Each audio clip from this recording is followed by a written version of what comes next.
Okay, so I decided to make some flashcards that relate to a story. This is the story on the left, which I made up, and it deals with two scenarios that teaches kids basic first aid skills. Each word I have in red, I made a flashcard to go along with it. I picked the most important words in the story. So here are some examples of the flashcards that I made which relate to each word.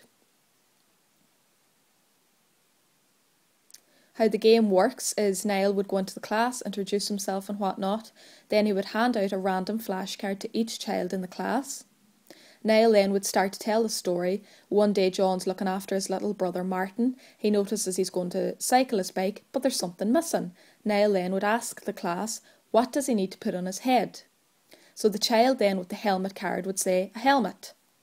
So then he would say, okay, carry on with the story. Martin falls off his bike and he cuts himself. What does John do with the cut? The child with the washed card would raise their hand and say he washed it.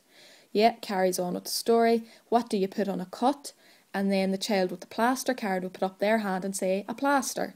So basically it gets all the kids involved in the story, but they're learning basic first aid skills as well as having a bit of fun.